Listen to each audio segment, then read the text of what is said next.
김미숙은 비타민이다. 주민들이 저를 비타민이라고 부르는데요. 비타민은 주 효과에서 꼭 필요한 역할을 하거든요. 주민들도 본인들이 꼭 필요한 거를 해내려 그러면 역할을 제대로 하는 사람이 필요하잖아요. 비타민인 김미숙이가 들어가야지 원하는 것들을 다 해낼 거잖아요. 그래서 김미숙은 비타민이다. 네, 안녕하세요. 저는 경기도의회 미래과학협력위원회 소속인 김미숙 의원입니다.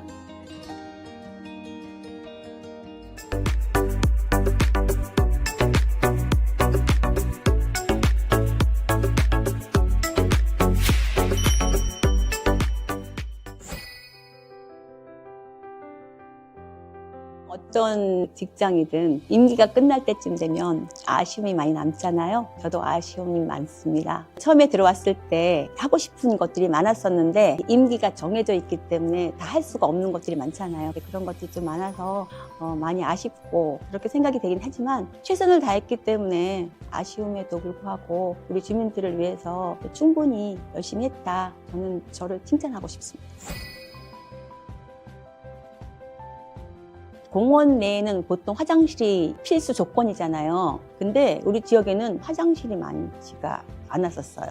게이트 골드장 이런 것들도 있음에도 불구하고 화장실이 없는 거예요. 왜 화장실이 없을까? 물어봤더니 냄새가 나서, 지저분해서, 아니면 청소년들이 와서 좀 안 좋은 곳으로 될지도 모른다라는 식으로 얘기를 해서 그게 과연 맞나? 그런 찰나에 그 게이트볼 하시던 분들이 전화가 왔어요. 화장실 좀 만들어주면 안 되겠냐고. 그러니까 현장을 방문하고 그분들의 의견도 듣고 경기도에 있는 담당자들을 불렀어요. 그래서 어떻게 화장실 없을 수가 있느냐, 공원에. 당연히 있어야 된다. 예산을 우선 따오고 동래동의 주민자치회의에다 의견을 묻고 좀 하자. 반대에 대한 의견들은 제가 그거를 맡겠다. 그렇게 얘기하고 화장실을 만들었죠. 그랬더니 주민들의 호응이 너무너무 좋은 거예요. 반대하시는 분들도 한두 분밖에 없는데 그게 한두 분의 목소리가 컸는지, 그럼에도 불구하고 저는 건강을 지키는 약사여서 그거에 더 꽂힌 거죠. 화장실은 사실은 생리적으로 꼭 그 시간에 필요한 시간에 가야 되는 거잖아요. 그래서 화장실 설치를 해야 되겠다 하고 설치를 했는데 그게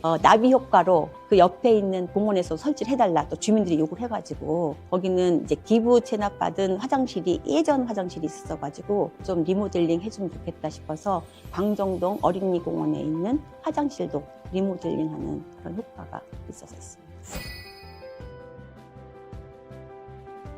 제가 10대 때, 초선 때는 조금씩 많이 만들자라는 주의였었어요. 그게 큰 성과라고 생각을 하고, 그래서 초선 때는 조례를 한 30몇 개에서 최다 조례 발의한 의원이었었거든요. 근데 지금은 재선이기 때문에 좀 다르게, 좀 깊이 있게 남들이 안 하는 것들을 하자. 그런 생각으로 제가 제일 잘했던 것은 뭐냐면 선배 시민 지원 조례라고 있어요. 선배 시민. 어떤 정책마다 좀씩 다르게 정의를 하는데 보통 어르신들을 말씀드리는 거예요. 근데 우리가 어르신 그러면 우리가 보호해야 될 대상으로만 생각하잖아요. 그러니까 베이비 부머 세대의 어르신들은 많이 배우시고 경험도 많고 경제적으로 여유도 있고 사회에다가 기여하고 싶어 하시는 분들이 많은데 그런 방법들을 잘 모르시는 분들도 계시기도 하고, 그래서 그런 선배 시민, 우리보다 더 많은 경험과 또 좋은 경력들을 가지고 계신 분들이 사회에 기여하고 싶은 그런 분들에 대한 지원들이 없었던 거예요. 그런 근거를 만들어내야 되겠다. 직장에서 내가 하던 걸 갖고서 사회에 기여도 할 수 있지만 또 지역에서 할 수 있는 것도 있잖아요. 그런 것들을 조금씩 할 수 있게끔 여러 가지 교육도 하고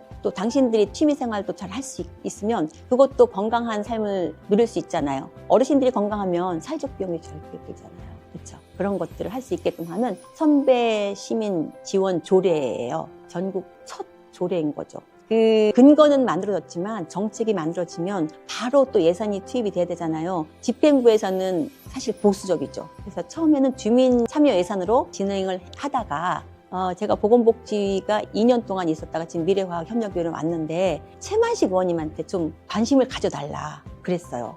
그래서 25년도 말에 26년도 예산을 딱 만들어 놓고 나온 거예요. 너무너무 훌륭하다고 생각해서 둘이서 3명이서 연대하면 이렇게 일이 또 잘 되는구나 이렇게 배웠어요. 공공 후견 제도에 대한 조례인데요. 청년 후원 지원 조례는 있는데 공공 후견이라고 얘기하는 거는 뭐냐면 공공에서 후견인처럼 지원해줘야 된다는 의미에서 공공 후견 제도라고 제가 말씀을 드리는 거거든요. 제가 늙어서 가족이 없거나 아니면 내가 가족은 있지만 가족들이 후견인이 되잖아요. 난 그러기 싫어. 나는 가족들을 믿을 수가 없어. 그랬을 때 공공에서 나를 후견 좀 어떻게 해줘. 그러면 공공에서 지원해 줄 수 있게 하는 게 공공후견제도예요. 발의는 해놨는데 이게 어느 부서로 가야 되느냐 아무도 안 받는다는 거예요. 예를 들어서 치매 노인을 위한 후견제도도 있어요. 그런 거는 노인과 관련된 보건복지 파트이고 청년들이나 아이들 이런 데는 여성가족 파트에서의 일이고 그런데 이게 두 개를 다 뭉뚱그리면 이건 또 어느 쪽의 업무가 될까? 그래서 아무도 안 받는다 그래서 지금 공중에 붕 떠 있는 상태거든요. 이거를 좀 해결해서 가야 될 것 같은데 4월에 이게 상정이 될까 싶습니다. 저는 이제 모든 사업들이 공급자 위주가 아니라 수요자 위주로 가야 된다 생각을 하는데 공무원 입장에서는 자기 파트만 하려고 하잖아요. 요새 융합시대 아니에요? 이 파트 저 파트 융합해서 같이 가야 되는데 그렇게 안 되고 있더라고요. 서울시 같은 경우는 그런 것들을 좀 시행을 하고 있기도 하고 그런데 우리 경기도는 이제 인구가 많다 보니 예산도 뭐 그렇기도 하고 그런데 그럼에도 불구하고 도민들이 그런 분들이 많으면 좀 더 폭넓게 해야 되고 바꿔야 된다고 생각하고 있거든요. 그걸 좀 해결하고 나갔으면 좋겠다는 생각이 듭니다. 아니면 또 그거 해결하기 위해서 다시 들어와야 되나?